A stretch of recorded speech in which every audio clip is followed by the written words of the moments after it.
আপনি কি জানেন আপনার মাথায় এই মুহূর্তে ঋণের বোঝা কত? আমি বলে দিচ্ছি। কালের কণ্ঠ 5 এপ্রিল 2024। হেডলাইন, মাথা পিছু ঋণ বেড়ে 1.5 লাখ টাকা। তার মানে আমাদের দেশের 18 কোটি মানুষের প্রত্যেকের মাথায় ঋণের বোঝা 1,50,000 টাকা। সব মিলিয়ে বাংলাদেশের বিদেশি ঋণের পরিমাণ দাঁড়িয়েছে $5,700 কোটি, বা পার ক্যাপিটাল লোন হচ্ছে এখন 1,50,000 টাকা। 3 বছর আগে বাংলাদেশের মাথাপিছু ঋণ ছিল 1 লাখ টাকা। আপনার মাথায় ঋণের বোঝাটাই যদি এত বিশাল হয়, তাহলে সুদের হিসাবটা কত ভেবে দেখেছেন? হযরত মুহাম্মদ সাল্লাল্লাহু আলাইহি ওয়াসাল্লাম বলেছেন, মানুষের উপর এমন এক যুগ আসবে যখন কেউই সুদ খাওয়া ছাড়া থাকবে না। যদি কেউ সুদ নাও খায়, তবুও সুদের ধোঁয়া বা ধুলোবালি তাকে স্পর্শ করবে। তাহলে কি আমরা এখন সেই যুগেই বসবাস করছি, যে যুগের কথা হযরত মুহাম্মদ সাল্লাল্লাহু আলাইহি ওয়াসাল্লাম 1400 বছর আগে আমাদেরকে বলে গেছিলেন?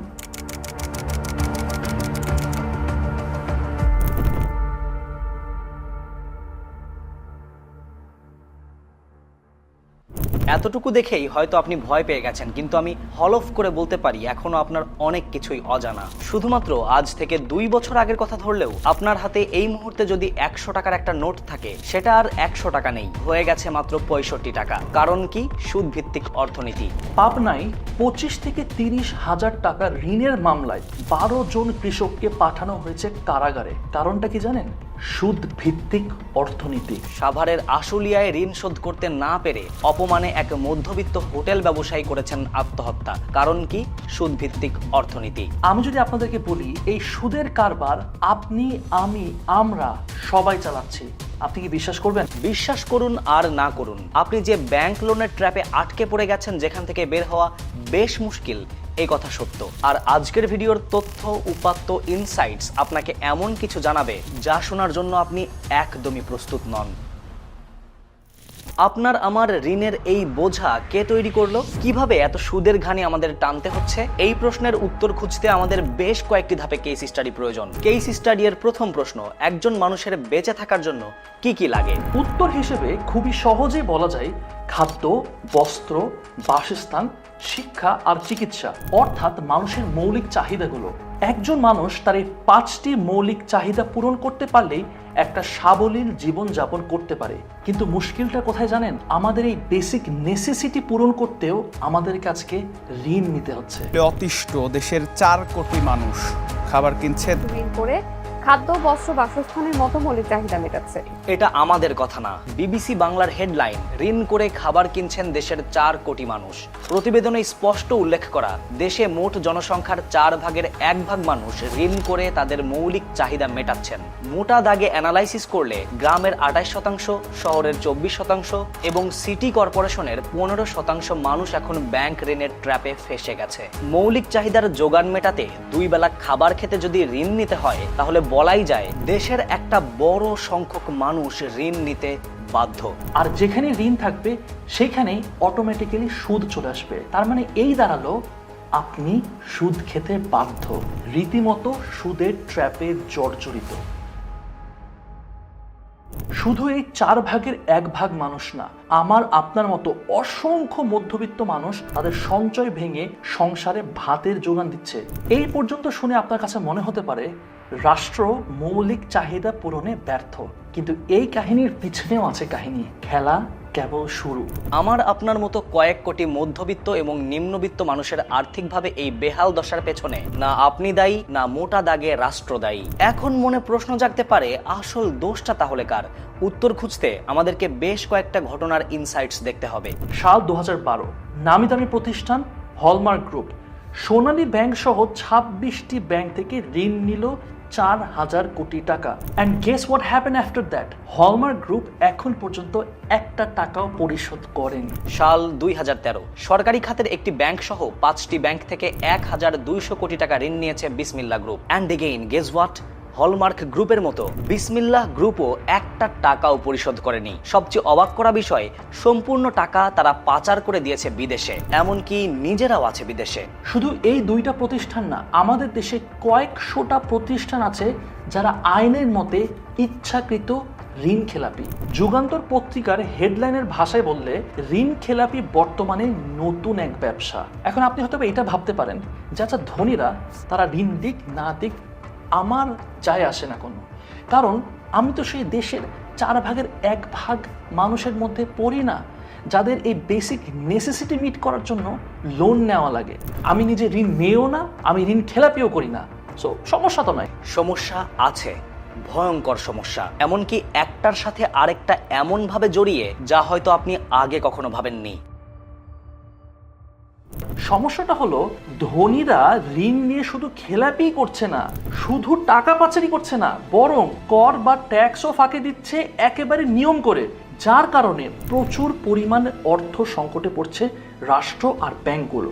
রাষ্ট্র এই অর্থ সংকট পূরণ করতে দুইটা পদ্ধতি মেইনটেইন করে এবং সেই দুইটা পদ্ধতির মাঝে আছে আমাদের কাঙ্ক্ষিত প্রশ্নের উত্তর খুঁজে বের করব, কিন্তু তার আগে আমাদের আজকের ভিডিওর স্পন্সর গোজায়ান সম্পর্কে দুইটা কথা বলি। ঈদের লম্বা ছুটিকে মাথায় রেখে ঘুরে আসতে পারেন এই ব্যস্ত জীবনকে পেছনে ফেলে, মনের মতো ট্যুর গুছিয়ে সেরা বাজেটে ঘুরে আসতে পারেন বন্ধু আর পরিবার নিয়ে। সব রকম তথ্য, কোন ফ্লাইট কোন হোটেল বুক করব তা সহজেই খুঁজে পাওয়া যায় গোজায়ানে। গোজায়ান থেকে করা প্রথম বুকিংয়ে ব্যবহার করতে পারেন আমার coupon code Nasir 500। And now back to video. এই অর্থ সংকট পূরণ করতে রাষ্ট্র প্রথম যে কাজটা করে সেটা হচ্ছে তারা টাকা ছাপায়, আর নতুন টাকা ছাপালে সবচেয়ে বেশি যে ক্ষতিটা হয় সেটা হলো ইনফ্লেশন। খুব সহজ ভাষায় টাকার মান কমে যাওয়া।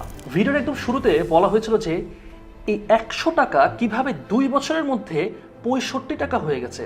আশা করি এখন আপনারা সেই হিসাবটা খুব সহজে মিলাতে পারলেন। একটা দেশে যখন ইনফ্লেশন হয় তখন সব কিছুর দাম বেড়ে যায়, আর এখান থেকেই শুরু আরেকটি ধাপের নাম ক্ষুদ্র ঋণ ফাঁদ। বাড়ি ছিল, সেই বাড়িটা আমি ধ্বংস করে ফেলেছি। 40 লাখ টাকার বাড়ি আমি 12-13 লাখ টাকা বিক্রি কইরা আমি তারপর ঋণ শোধ করতে পারি না। আমার এরকম করে অত্যাচার করে, তাই জন্য আমার বোলা মরে গেছে। দ্রব্যমূল্য যখন চড়াও হয় তখন মধ্যবিত্ত আর নিম্ন মধ্যবিত্ত মানুষকে করতে হয় ঋণ, এমনকি মৌলিক চাহিদা মেটাতেও ঋণ করতে হচ্ছে। আর ব্যাংকগুলো বিদেশে পাচার হওয়া এই অর্থ তুলে নেয় ক্ষুদ্র ঋণে আরোপ করা মাত্রাতিরিক্ত সুদের মাধ্যমে। কিন্তু পরিতাপের বিষয়, বেশিরভাগ মানুষই এই ক্ষুদ্র ঋণের ফাঁদ থেকে রেহাই পায় না। ঠিক এমনই একজনের নাম সালমা বেগম। মুন্সিগঞ্জে সিরাজদিখানে কেআইন ইউনিয়নের ও ইসলামপুর গ্রামে ঋণের চাপে 2 শিশু সন্তানকে বিষ খাইয়ে মায়ের আত্মহত্যার ঘটনা ঘটেছে। কিন্তু মনে প্রশ্ন উঠে আসে, যে ক্ষুদ্র ঋণের জন্য আমাদের ডক্টর মোহাম্মদ ইউনূস স্যার দুনিয়ার বিখ্যাত নোবেল প্রাইজ পেলেন, যাকে নিয়ে দেশের গর্বের শেষ নাই, সেই ক্ষুদ্র ঋণকেই আমরা বলছি ফাঁদ। শুধু ফাঁদ নয়, 71 টিভির হেডলাইনের ভাষায় একেবারে মরণ ফাঁদ। হ্যাঁ বলছি, কারণ শুধু সালমা বেগম না, প্রচলিত ব্যাংকের সুদ হার কিছুটা কম হলেও সেখান থেকে ঋণ পাওয়া সহজ না, যার ফলে দেশের প্রচুর মানুষ উচ্চ সুদ হারে অপ্রচলিত ব্যক্তি খাত এবং এনজিও থেকে ঋণ নিচ্ছেন। ওই ঋণের সুদ আর কিস্তি পরিশোধ করতে গিয়ে এখন তারা দিশেহারা। গত রোববার ঋণের টাকা শোধ করতে না পেরে নাটোরের লালপুরে আলামিন নামে এক ভদ্রলোক আত্মহত্যাও করেছেন। ব্যক্তি খাতে সুদের হার কতটা ভয়ানক তার প্রমাণ এই ভিডিওটি। নারায়ণগঞ্জে মাত্র 5,000 টাকা নিছিলেন উনি, নেয়ার পর এটার সুদ 2 লক্ষ টাকার বেশি উনি সুদ দিচ্ছেন। এখন পর্যন্ত আলোচনা থেকে একটা ব্যাপার সুদে আসলে ক্লিয়ার, বিশেষত মোটা দাগে ঋণ করে ভাত খাওয়া দেশের 1/4 মানুষ ঋণ এবং সুদের সাগরে হাবুডুবু খাচ্ছে ধনীদের ঋণ খেলাপি আর অর্থ পাচারের কারণে। কিন্তু এখানে একটা প্রশ্ন চলে আসে, সেটা হচ্ছে যে ব্যক্তির ঋণের কোনো প্রয়োজন নাই সেও কিভাবে মোটা অঙ্কের ঋণের ফাঁদে পড়ে যাচ্ছে? সেই বা কেন ব্যাংকের থেকে লোন নিচ্ছে? যার ঋণের প্রয়োজন নেই সেও ঋণ নেয়, কারণ সে এমন এক জালে আটকা পড়েছে যার নাম কমোডিটি ফেটিশিজম। কমোডিটি ফেটিশিজম প্রতিনিয়ত নিজেকে উচ্চবিত্ত দেখানোর প্রতিযোগিতা, হোক সেটা গাড়ি কিনে, নতুন আইফোন কিনে, কিংবা বন্ধুর দেখা দেখি দামি বাইক কিনে। আর ব্যাংক তো বসেই আছে 1000টা লোনের পসরা সাজিয়ে, car loan, home loan, bike loan, land loan, education loan, আর কত কি। অন্যের সামনে নিজেকে ধনী দেখাতে মানুষ জড়িয়ে যাচ্ছে সুদি কারবারিতে। ভাই, আমার মাথার উপরে ছাদ থাকলেই হলো, আমার কি দরকার লোন নিয়ে বাড়ি কেনার? আমার অফিসে যেতে, বিশ্ববিদ্যালয়ের ক্লাসে যেতে রিকশাই যথেষ্ট।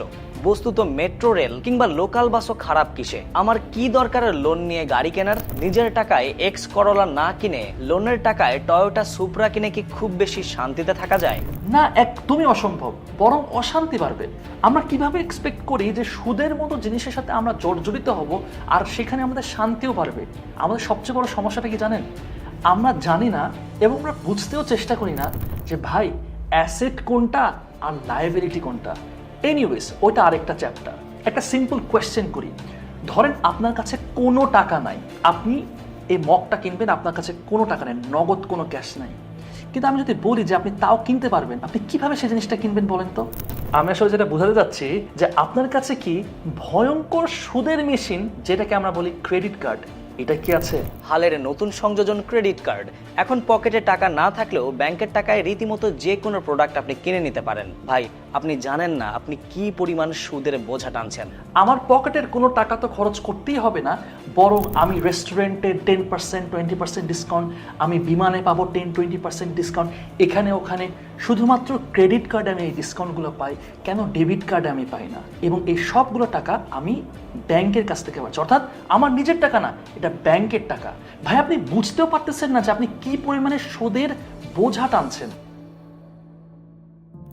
ফিরে যাব ভিডিওর একেবারে শুরুতে, যেখানে বলেছিলাম নাগরিক হিসেবে আমরা আমাদের অজান্তেই লক্ষ লক্ষ টাকার সুদ মাথায় নিয়ে চলছি। প্রশ্ন হলো, এই গ্যারাকল থেকে বের হবার কোনো কি উপায় আছে?